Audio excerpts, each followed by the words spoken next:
大家好，我係輕鬆早安。我尋日先至教完呢個吸引力法則嘅脫離不幸戀愛班啦。我又收到好多呢一個嘅同學嘅問題咧，其實不約而同佢哋都係 stuck 住喺一個位咧，就係佢哋覺得OK 啦，做完晒我講嗰啲 practice 啦，覺得個氣場已經好咗，或者覺得自己嗰個情緒已經好咗啦，所以發放出嚟個頻率都應該係 OK 啦。咁但係點解我仲未吸到我想要嗰個人翻嚟咧？點解我個 ex 仲未揾我嘅咧？點解我睇佢 IG 睇佢 Facebook 佢仲喺度同緊第二啲人 flirt， 或者係佢未有任何掛住佢嘅跡象咧？我想講咧，如果你係去到呢一個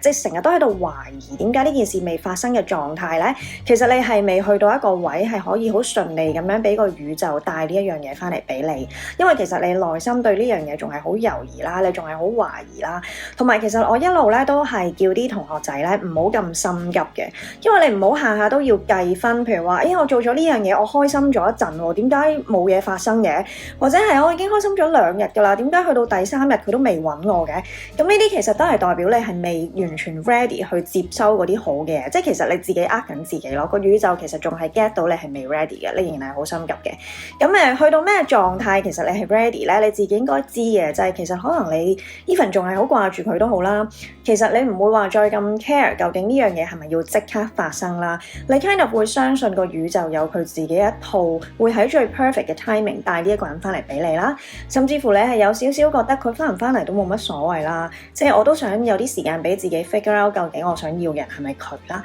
咁如果你係去到呢一個境界咧，其實10之8九咧呢一個人都會好快翻嚟你身邊啦。如果你想要嗰個人真係佢嘅話，咁但係如果你仍然係嗰啲每日起身都仲喺度諗緊話佢係咪喺度啊，佢翻嚟未啊，個宇宙點㗎，搞咩啊？咁如果你係呢一個狀態咧，咁其實即係話你未 ready 接收佢啦。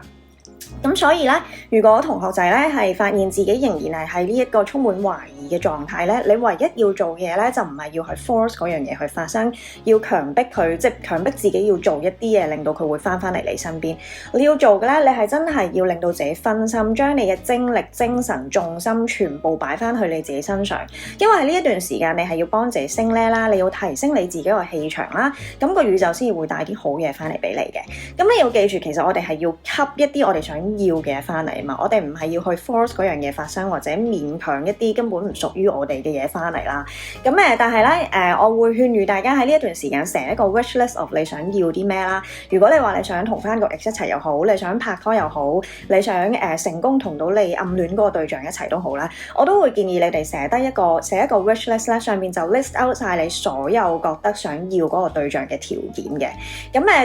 千祈唔好因為咧你想同翻個 ex 一齊，或者你想同一個好 specific 嘅人喺一齊，你就夾硬咧將嗰個 list 上面寫嘅嘢，明明自己唔係要嗰樣嘢嘅，但係咧你又希望同到嗰個 ex 一齊喎，於是乎你寫嘅嘢咧就好似要降低咗你自己嘅要求，去夾硬遷就自己同嗰個人一齊。即係譬如話，如果你係好憎人食煙嘅，咁其實你要寫嘅就可能係我要一個唔食煙嘅男朋友啦，或者一個生活健康同你夾到嘅男朋友啦。咁但係 let's say 你可能想同翻你個 ex 復合，而佢係食煙嘅，咁你就夾硬寫低嗰啲咩唔介意人食煙㗎都 OK， 食煙飲酒都冇問題。咁呢一個其實你就自己呃緊自己咯，因為你內心個潛意識根本上就唔係要呢一樣嘢，所以你發出嚟嗰個頻率咧同嗰個人係唔同嘅。咁但係有同學就好 concern 啊，咁但係如果我中意嗰個人，或者我要求嗰個對象係真係食煙嘅咧，咁點算啊？咁其實有2樣嘢會發生嘅。第一咧，你寫完個 wish list 之後，如果你個氣場係真係好嘅話咧，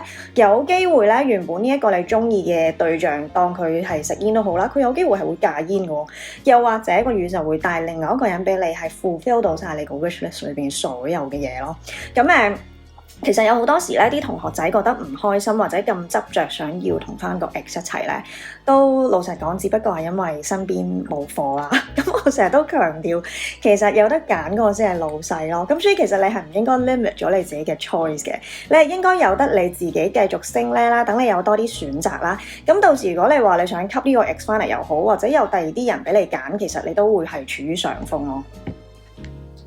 咁所以咧，如果你而家呢一刻喺度煩惱緊點解個 ex 仲未翻嚟揾你啦，或者點解你個對象仲未有動靜啦，咁我真係好建議你要俾啲耐性咯，因為你如果自己個氣場係提升咗咧，嗰個人係一定會翻嚟揾你嘅。咁如果嗰個人唔係你要嘅人，即係你自己諗深一層，覺得其實都唔係好適合你嘅，咁有第二啲好啲嘅對象會俾你吸到翻嚟咯。咁你要記住，其實呢一個宇宙咧係好有佢自己嗰一套嘅，所以佢係會用佢自己個 timing 去將呢一個人最適合嘅時間帶俾你咯。有時可能你自己會覺得好 surprise 嘅，點解我之前冇諗過會遇到一個咁好嘅人嘅？咁所以我會建議大家啦，唔好將你自己嘅要求降低啦。你真係中意啲咩人，或者對你嚟講有啲咩係重要嘅，你嘅價值觀係咩，你自己要好清楚啦。咁所以我會好鼓勵大家寫低呢一個 wish list 啦。咁今日嘅分享就係咁多啦。如果你哋覺得呢條片有用嘅話，就希望你哋可以 like 啦、comment 啦，同埋將呢條片 share 俾你身邊嘅朋友啦。咁希望你哋 keep 住會去睇我呢個 channel 嘅片啦，同埋記住 subscribe，仲有記住得閒去睇我 IG 嘅文章啦。多謝晒，拜拜。